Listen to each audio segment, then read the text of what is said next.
오늘 하나님 말씀은 신약 성경 베드로전서 2장 11절에서 12절 말씀 보겠습니다. 베드로전서 2장 11절에서 12절 말씀입니다. 제 성경은 신약 379페이지에 있습니다.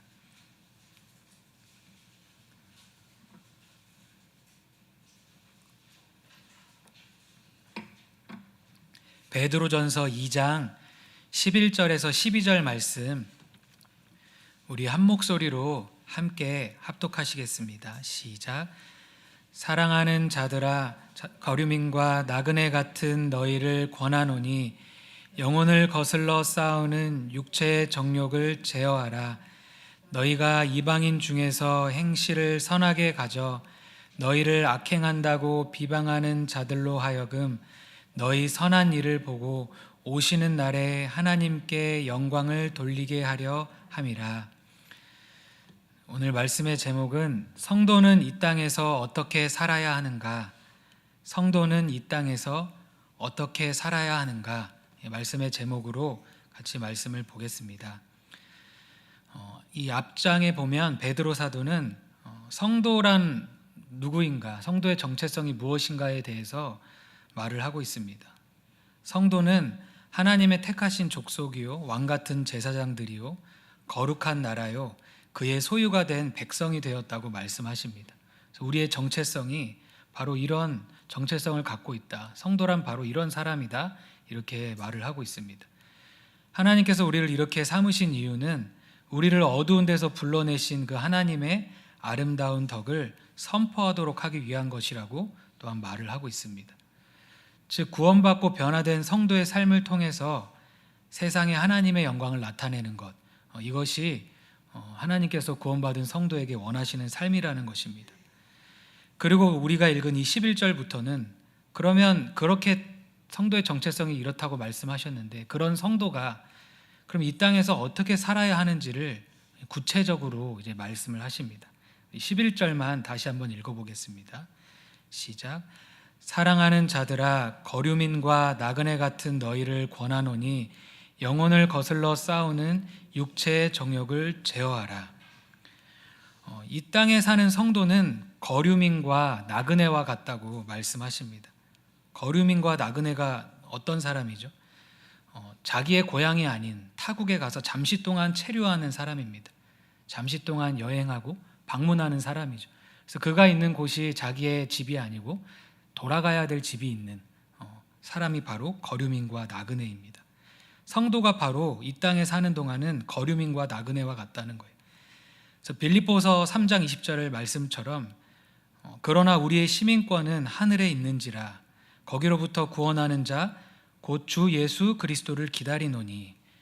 그러니까 성도는 구원받고 당장 하나님 나라로 이주하는 것이 아니라 이 땅에 발을 딛고 살고 있다는 거예요. 그러나 우리의 시민권은 하늘에 있어서 우리의 본향인 그 하나님 나라를 기다리면서 살고 있는 것이 바로 성도라는 것입니다.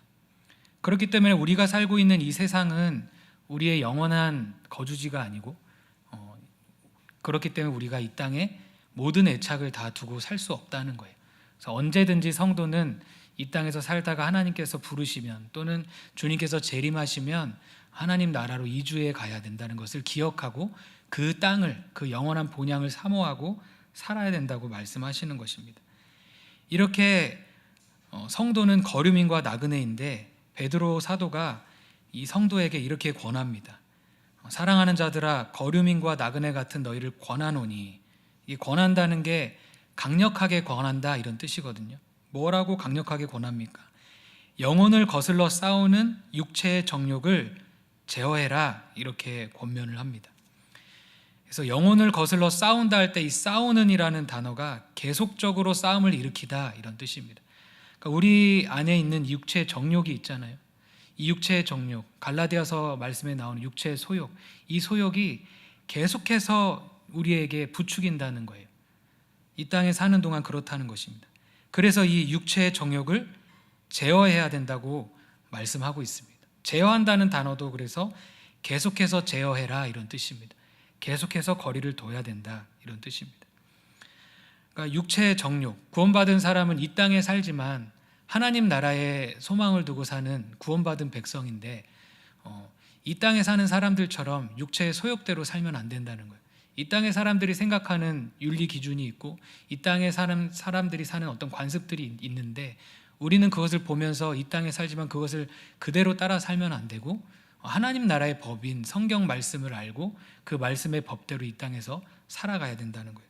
만약 그렇지 않으면 육체의 정욕대로 죄짓고 싶은 소욕대로 마음대로 살아간다면 그것은 우리가 받은 이 영혼 구원에 대한 거스르는 것이 돼서 결국은 우리의 영혼이 죽어가게 되고 우리의 믿음이 약해지게 되고 하나님과의 관계가 이제 멀어지게 되겠죠. 그리고 그 끝은 하나님 나라를 유업으로 받을 수 없다고 성경은 경고를 하고 있습니다.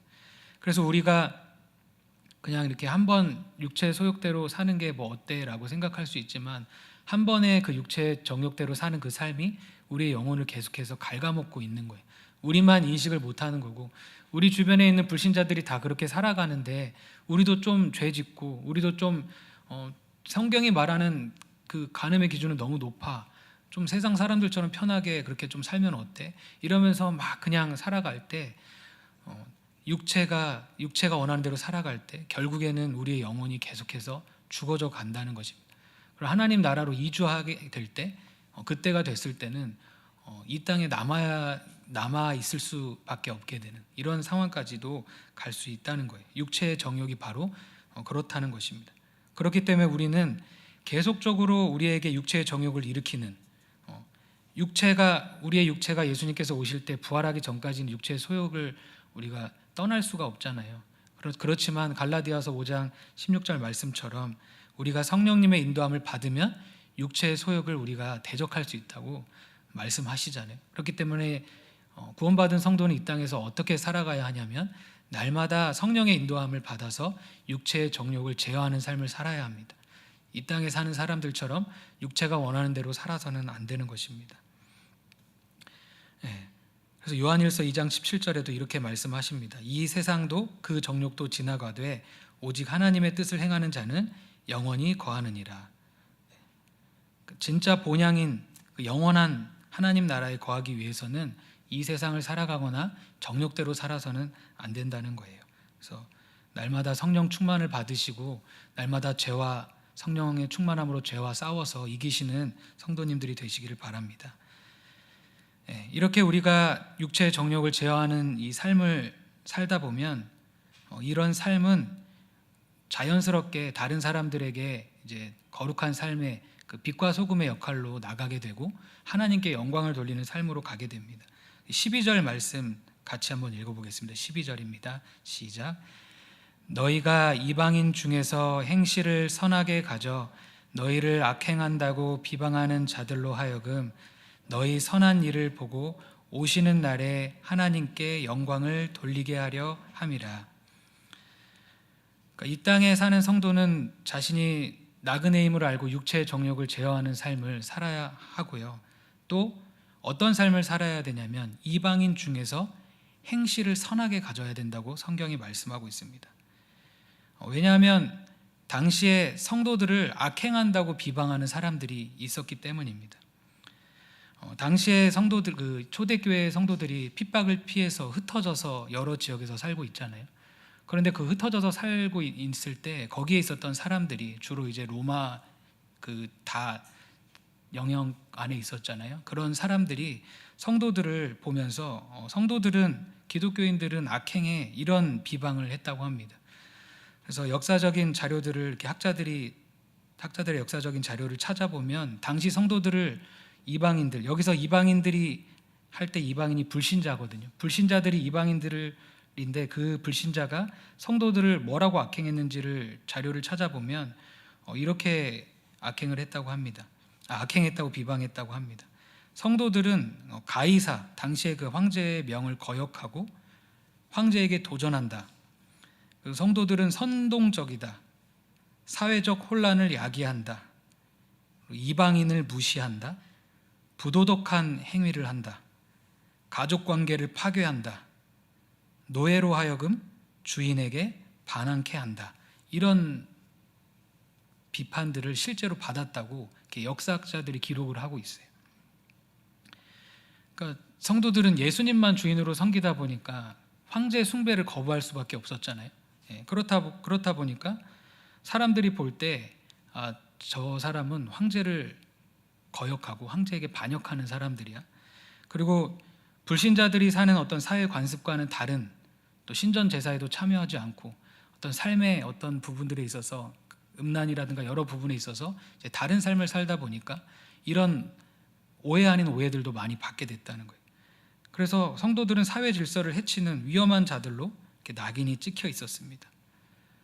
그러니까 신앙 때문에 받는 어떤 오해와 이런 비방들이 많이 있었다는 거예요. 그래서 실제로 어떤 잘못을 해서 받는 오해도 있었겠지만 이렇게 기독교를 처음 접하다 보니까 너무 이상한 거예요. 그렇다 보니까 너무 유별나 보이고, 그렇다 보니까 받는 어떤 신앙적으로 받는 오해들도 있었다는 것입니다. 이런 오해를 받을 때 막 이렇게 우리도 똑같이 싸우고 그 사람들에게 말싸움에서 논쟁으로 이기고 이렇게 해서 너희들이 옳다는 것을 보여줘라, 성경이 그렇게 말씀하시는 것이 아니라, 이런 오해와 비방을 반박하는 방법은 그러한 비방이 거짓이라는 것을 증명할 수 있도록 성도들이 선한 행실의 삶을 살으라는 거예요. 그리고 실제로 역사적인 자료를 이렇게 학자들이 했던 걸 찾아보니까 3세기를 지나면서 이런 비방들이 사라졌다고 그래요. 특별히 성도들이 부도덕하다, 이런 비방들이 사라졌다고 합니다. 그러니까 성도들이 이 사도들의 권면을 듣고 복음적인 삶을 산 거예요. 그래서 오히려 복음의 빛을 비춰서 사람들이 기독교인들이 그런 사람들이 아니었구나, 기독교인들이 그렇게 나쁜 사람들이 아니라 실질적으로는 정말 나라를 사랑하는 사람들이고 실질적으로는 이렇게 사람들, 이웃을 사랑하는 사람들이었구나. 그러니까 하나님을 사랑하는과 이웃 사랑이 같이 가는 건데, 하나님을 사랑하는 것만 중요하고 이웃 사랑은 아무런 이렇게 가치가 없는 것처럼 이렇게 가면 안 되잖아요. 그런 오해들이 풀려가면서 이제 교회에 대해서 인정하게 되고, 나중에 실제로 로마 사회에서는 기독교가 공인이 되잖아요. 이렇게 되었다는 거예요. 그래서 이 땅에, 성도가 이 땅에 사는 동안 어떻게 살아야 되냐면 선한 행실을 가져야 합니다. 그 이유는 다른 불신자들 우리를 보면서 비방하지 않도록, 혹시 비방하더라도 우리가 선한 행실을 가짐으로 그들이 우리의 선한 일을 보고 예수님께서 오시는 날에 하나님께 영광을 돌리게 하려 합니다. 그래서 학자들은 이 오시는 날에 대해서 이렇게 설명을 해요. 이렇게 하나님께서 은혜를 주셔서 그 불신자들이 회개하게 되는 그 날. 그래서 마태복음 5장 16절에도 이같이 너희 빛이 사람 앞에 비치게 하여 그들로 너희 착한 행실을 보고 하늘에 계신 너희 아버지께 영광을 돌리게 하라, 이 말씀이 있잖아요. 그래서 우리가 복음적인 삶을 살고 순종의 삶을 살 때, 사랑의 삶을 살 때 오히려 그 삶의 행실을 통해서 사람들이 저들이 진짜 예수님의 제자구나, 저들이 진짜 기독교인이구나, 저들은 정말 진짜 백이구나, 이거를 깨닫게 되고 그 행실을 보고 회개하기도 하고 하나님께 영광을 돌리고 이렇게 한다는 거예요. 물론 그 중에는 마음이 완악한 사람은 그런 행실을 보고도 회개하지 않을 수 있겠죠. 그러나 우리의 행실을 보고 회개할 사람들도 있다는 거예요. 그러니까 불신자 남편을 둔 성도인 아내가 남편에게 순복하는 태도를 가질 때 그 행실을 통해서, 그 행실을 보고 구원받을 수 있다고 성경이 말씀을 하시잖아요. 이런 삶이 있다는 것입니다. 그러니까 불신자들은 우리의 선한 일을 본다는 거예요. 이 본다는 단어가 감시자라는 뜻입니다. 세심하게 관찰한다는 뜻입니다. 그러니까 우리는 우리가 원튼 원하지 않든 세상의 빛이 되어서 사람들로부터 계속 관찰을 받고 있어요. 은근히 사람들이, 교회 다니는 사람들을 눈여겨보더라고요. 저 사람이 이런 상황일 때 어떻게 행동하는지, 기독교인들이 어떻게 반응하는지를 봅니다. 그러니까 본인들은 그렇게 좀 거룩하게 행동하지 못할 수 있으면서도 교회 다니는 사람들이 되게 도덕적이고 거룩하게 또 사랑으로 행할 때 그걸 되게 감명받고 그거에 대해서 이렇게 칭찬하더라고요. 그래서 사람들이 우리를 본다는 거예요. 그래서 우리의 삶을 통해서 기독교가 비방을 받을 수도 있고, 반대로 사람들이 우리의 삶을 통해서 하나님께 영광을 돌릴 수도 있다고 성경이 말씀하시는 거예요. 그래서 우리의 삶은 보이기 위한 이런 외식이 아니죠. 진짜 구원받은 자로서 그런 행실이 나타나는 거지, 보이기 위한 외식은 아니지만 정말 우리가 하나님을 믿고 정말 복음적인 삶을 산다면 행함이 있는 믿음이 나오잖아요. 이런 삶을 통해서 살아가야 한다는 것입니다. 그러면서 그 뒤에 13절부터는 선한 행실에는 그럼 어떠한 것이 있는지 구체적인 예를 통해서 말씀을 하십니다. 물론 선한 행실이라고 할 때 막 구제도 있고 여러 가지 종교적인 어떤 부분도 있겠지만, 여기서 베드로전서에서 말씀하시는 선한 행실은 관계 가운데서 나타나는 행실이에요. 특별히 불신자인 권위자와 그 밑에 있는 성도와의 관계 가운데에서 선행을 말씀하십니다. 불신자 왕과 성도인 백성, 불신자 주인과 성도인 종, 불신자 남편과 성도인 아내, 불신자 권위자 아래에 있는 성도인 사람들이 그 권위에 대해 순복하는 태도가 선행이라고 성경은 말씀하고 있습니다. 특히 부당한 상황 가운데, 고난받는 상황 가운데도 그 권위에 순복하는 것이 하나님의 뜻이고, 그것을 통해서 하나님께서 영광을 받으신다고 말씀을 하십니다. 우리 13절에서 15절 말씀 한번 같이 읽어보겠습니다. 그 밑에 13절에서 15절입니다. 시작. 인간의 모든 제도를 주를 위하여 순종하되, 혹은 위에 있는 왕이나 혹은 그가 악행하는 자를 징벌하고 선행하는 자를 포상하기 위하여 보낸 총독에게 하라. 곧 선행으로 어리석은 사람들의 무식한 말을 막으시는 것이라. 이 말씀에 보면 왕과 총독에게 순종하라고 말씀하십니다. 당시의 왕은 네로였잖아요. 네로 황제. 기독교를 박해하고 아주 정복을 하는 폭행이 아니라 폭군이었던 왕이었습니다. 그런 왕에게 순종하라, 그가 보낸 총독에게 순종하라라는 말씀은 되게 파격적인 말씀이에요. 왜냐하면 지금 당시의 성도들은 그 왕 때문에 고통을 받고 있었기 때문이에요. 그리고 그 왕은 불신자고 그 왕은 반기독교적이기 때문입니다. 그런데 하나님께서는 그 왕에게 순종하라고 이렇게 말씀하십니다. 왜냐하면 로마서 13장 1절에 보면 각 사람은 위에 있는 권세들에게 복종하라. 권세는 하나님으로부터 나지 않음이 없나니 모든 권세는 다 하나님께서 정하신 바라. 이렇게 말씀하시기 때문입니다. 우리가 생각할 때 저 왕은 하나님께서 세우신 왕이 아닌 것 같아 라고 생각할 수 있지만, 성경은 모든 권세는 하나님께로부터 나지 않음이 없다고 말씀하셨고, 그래서 그 권세를 거스르는 사람은 하나님의 명을 거스리는 사람이라고 말씀하십니다.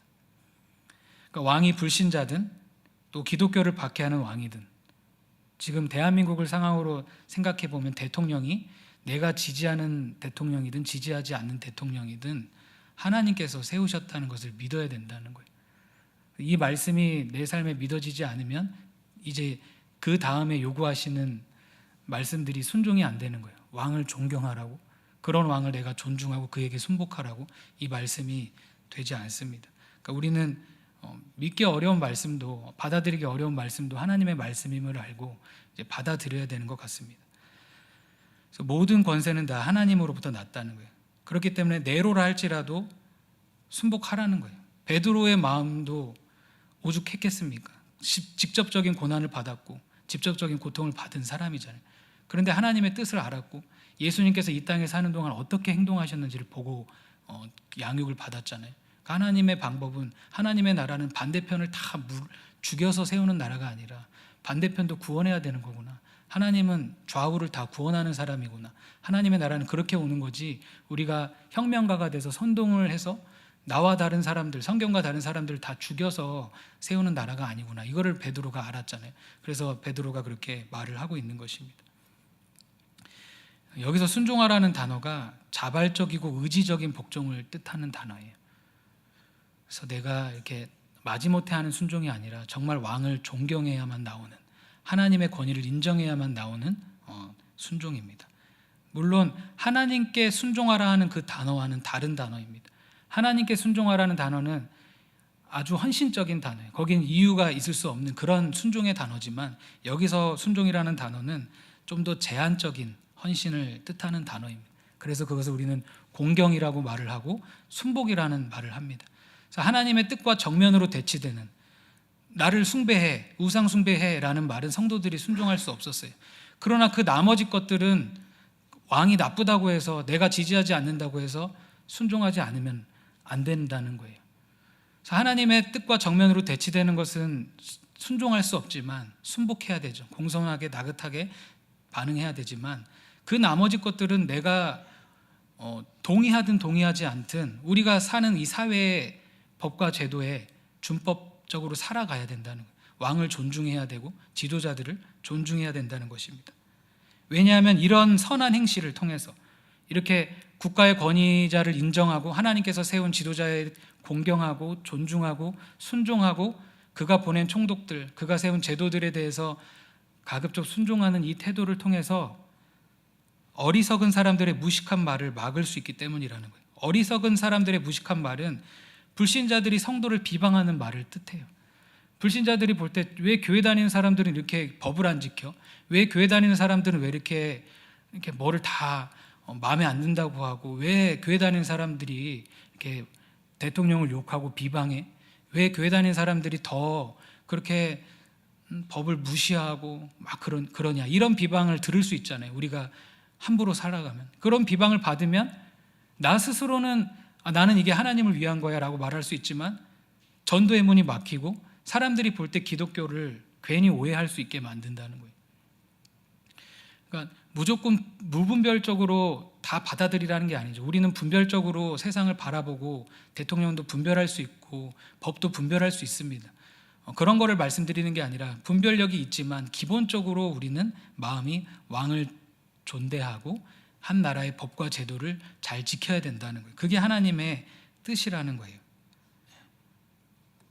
이렇게 선한 행실을 통해 우리를 비방하는 불신자들의 말에 재갈을 물릴 수 있다는 거예요. 막는다는 게 입을 재갈을 물린다는 뜻이거든요. 교회 다니는 사람들은 준법 정신도 훌륭하고 정말 나라를 사랑하는 사람들이구나. 근데 우리가 마음이 답답할 수 있잖아요. 어떤 경우에는 막 마음이 아프고 힘들 수 있잖아요. 나라의 어떤 상황이나 권위자들을 보면서. 그때 하나님께서는 그렇게 말씀하셨잖아요. 디모데 전서에 보면 나라를 위해서 기도하라는 거예요. 지도자를 위해서 기도하라는 거예요. 싸우고 자꾸 나가가지고 막 뭐 혁명을 일으키고 이렇게 말씀하신 것이 아니라, 예수님도 성경의 저자들도 혁명가가 아니셨잖아요. 그냥 있는 자리에서 순복하고 기도하라는 거예요. 그럼 하나님께서 고요하고 평안하게 생활할 수 있도록 역사하시고, 또 하나님께서 왕을 세우시고 왕을 폐하시기도 하시고, 지금 내가 볼 때 내가 원치 않는 사람이 왕이 된다 할지라도 하나님께서 원하시는 어떤 뜻 안에 다 있다는 거예요. 그래서 성도는 깨어서 기도하고 그 왕을 존대하고 또 내가 지킬 수 있는 이런 법들을 지켜가면서 신앙생활을 해야 된다는 것입니다. 이것이 선행이고 이것을 통해서 어리석은 사람들의 무식한 말을 막을 수 있다는 거예요. 우리 18절 한번 같이 읽어보겠습니다. 18절입니다. 시작. 사환들아, 범사에 두려워함으로 주인들에게 순종하되 선하고 관용하는 자들에게만 아니라 또한 까다로운 자들에게도 그리하라. 당시에 로마 사회는 또 노예 제도가 있었습니다. 노예 제도는 로마 사회 안에서는 합법적인 거였어요. 법적으로 인정된 사회의 기본 틀이었어요. 노예가 그냥 한두 명 있었던 게 아니라 수백만 명에서 어떤 학자는 몇 천만 명 될 거다 이렇게 말을 하거든요. 그러니까 많은 노예들이 실제로 있었고, 이것은 로마 사회에서는 그냥 인정된 법이었습니다. 그런데 성경은 모든 사람이 복음 안에서 자유하게 되었다 이렇게 말을 하잖아요. 그래서 교회 안에 많은 노예들이 구원을 받았습니다. 그러니까 노예가 생각할 때 이제 내가 주님 안에서 자유케 됐는데 내가 종의 말을 꼭 들어야 될까? 주인의 말을 꼭 들어야 될까? 사환도 결국 나와 같은 하나님 백성 아니야? 이러면서 막 이렇게 함부로 대하거나 내가 해야 될 종의 역할을 게을리하면 안 된다는 거였어요. 그래서 복음이 당시 주인과 종의 관계를 바로 파괴하는 것이 아니었다는 거예요. 만약 노예들이 나가서 바로 그렇게 했다면 그냥 로마 사회의 노예법을 무시하고 이제 어기는 것이 될 수밖에 없고, 결국 그거는 교회에 계속해서 전도의 문을 막는 이런 역효과만 나왔다는 것입니다. 그래서 하나님의 뜻은 무엇이었냐면 주인에게 순종하라는 것이었어요. 심지어 그 주인이 까다로운 사람이라도 그에게 순종하라고 말씀하십니다. 까다롭다는 게 성품이 뒤틀리고 성질이 삐뚤어진 사람이거든요. 그러니까 아주 성품이 온당치 않는 고약한 사람이에요. 그러니까 기본적으로 해야 될 어떤 인격적인 대우도 하지 않고 당시에 노예가 많았다고 그랬잖아요. 많은 주인들이 온유하고 관용하는 주인도 있었습니다. 그냥 잘못을 해도 잘 용서해주고 용납해주고 마땅한 대우를 해주고, 어떤 경우에는 진짜 가족처럼 대해주는 주인들도 있었다고 해요. 근데 어떤 주인은 잘못하지도 않았는데 막 괴롭히고 부당하게 대하고 비인격적으로 대하는 주인도 있었다고 합니다. 근데 이런 까다로운 주인에게라도 순종하라고 말씀을 하고 있는 거예요. 그래서 성경에 이런 국가에 대한 기독교를 박해하고 이런 국가에 대해서, 또 이렇게 까다로운 사안들에 대해서 이런 반응을 하는 것을 어떻게 하라는 이 반응을 보면 이런 의미가 되는 것 같습니다. 성도들이 일단 주어진 제도 안에서 살아가되 예수 그리스도 안에 있는 구원을 통해 먼저 개개인의 삶들을 변화시킴으로써 제도를 변화시킨다는 이 소망 가운데 살아야 한다고 이렇게 말씀하고 있는 것입니다. 당장 모든 걸 다 뒤집어 엎고 당장 모든 관계를 다 정립하는 게 아니라 서서히 가는 거예요. 근데 그 방법은 일단 구원받은 사람이 하나님 말씀에 순종하는 삶, 하나님께서는 기본적으로 모든 권세를 하나님께서 내셨고 그 권위에 순종하는 것이 하나님의 뜻이라고 말씀하시잖아요. 그래서 이해되지 않더라도 하나님의 뜻을 순종하다 보면 하나님께서 그 변화된 개인의 삶을 통해서 이제 사회도 변하게 되게 만드신다는 거예요. 그 나중에 노예 제도가 실제로 없어지고 기독교도 공인이 됩니다. 그러니까 우리가 무조건 이렇게 잘못돼 보이고 잘못된 길을 가는 사람들을 다 들이받아서 없앤다면 이제 진짜 나와 똑같은 사람만 남게 될 거예요. 그러면 12 제자 중에 이제 마태와 같은 사람들은 구원받지 못하게 되겠죠. 열심당한 사람은 또 반대로 말하면 구원받지 못하게 될 거고, 근데 하나님께서 모든 사람이 구원받기 원하시기 때문에 이런 개인의 삶을 통해서 선한 행실을 통해서 사회에서 빛과 소금의 역할을 감당하다 보면 그 행실을 보고 까다로운 사람도, 불신자 왕도, 사회도 변화를 받을 수 있다는 거예요.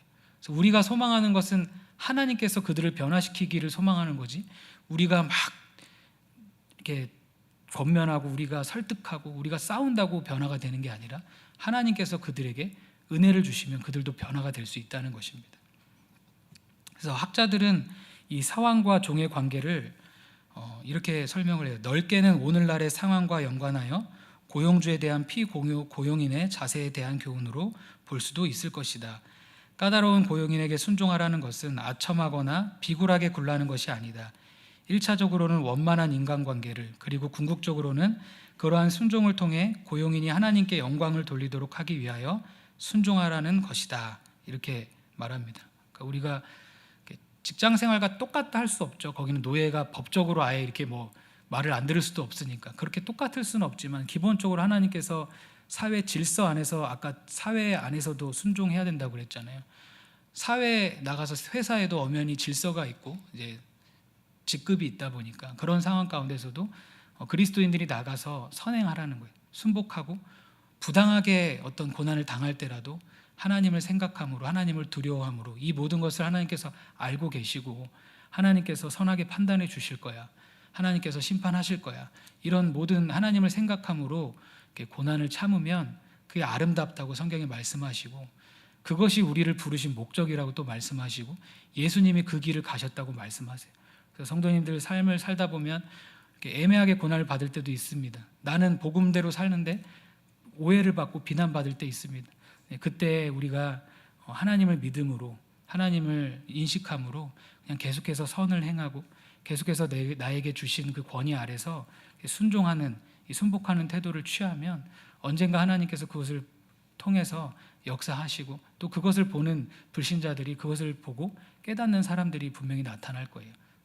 그래서 고통 가운데서도, 고난 가운데서도 하나님을 믿음으로 선한 행실을 통해서 하나님의 영광을 나타내시는 성도님들이 되시길 바랍니다.